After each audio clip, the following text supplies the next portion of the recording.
So Jim, big question out there is how exactly do you calculate the square footage, the above grade square footage on a raised ranch? Well, it's just that. It's above grade. So technically, if you look at your foundation, if it's 6 inches below grade or higher, it's below grade. Mm-hmm. So typically, it's as easy as that. It's whatever is below grade in the foundation. Some applications, such as waterfront properties where it's heavily graded to the water, we can, it's at the point where the grade becomes above grade, and it's as easy as that. Mm-hmm. Now, is there a rule of thumb that says, like, however many inches or so you're below grade, it doesn't count? I mean, because I've been in raised ranches where it's a full-on walkout. Literally, it looks like there's nothing below grade, but it's calculated as if it was below grade.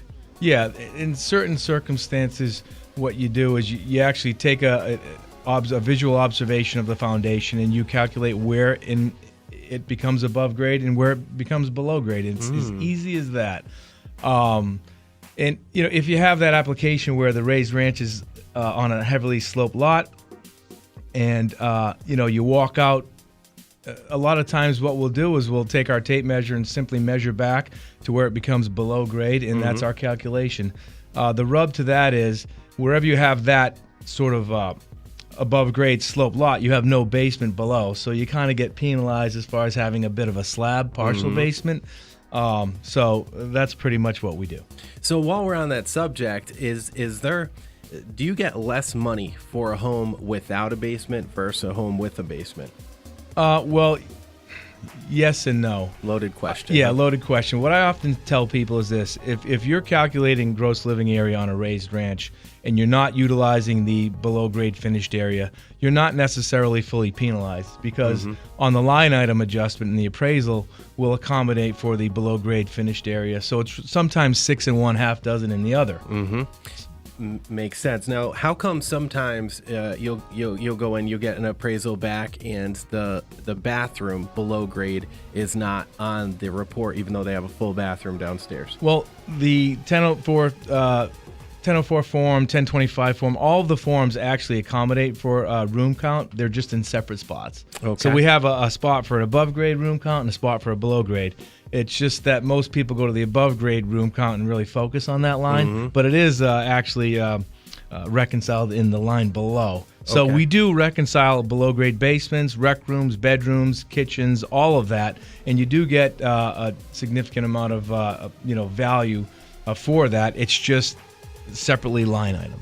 Okay, great. So now another question too, or another observation. When we're pricing out raised ranches do carry a higher square foot price per square foot than, say, your typical ranch or colonial or Cape. Let's just say, let's pick Warwick, for example. You've got homes selling at, 160 to 180 per square foot. Just throwing numbers out there. You have a raised ranch that's at 220, 230 per square foot. Why exactly is that? Why is it calculated like that? Well, a lot of times the raised ranches have a lot of larger windows. They live like above grade. A lot of them are walkout. So on a day-to-day basis, the homeowners use it as above grade living area. So that's why when we value these types of properties, first and foremost, we always compare them to like properties, but we do tend to a little bit more of a per square foot value to the below grade living area, just because quite often they have kitchens. In some certain cultures, they use below grade kitchens more often than not. Some of them strictly use the basement kitchens to cook, and on special occasions use the upstairs kitchen. So we see that quite often in raised ranches and split levels, and so we like to sort of react to what the market's telling us, and that's exactly the case. Cool. And, I've got a couple other quick questions for you. One of them in a tri-level home, because there's some tri-levels here in Rhode Island. I mean, that would go along the same way, right? Yes. Pretty much the same type of situation there. Awesome. And how about with capes? When you have capes, I recently called you about this and you helped me out. When you have a cape home, okay, if the roof is dormered or not dormered, the square footage upstairs is oftentimes a lot less on the tax card than what the seller believes they have. Can we talk about that a little bit? Sure. The tax assessing metric is typically a percent. It'll be a half story or 3/4 story. And a lot of times that doesn't really tell the tale.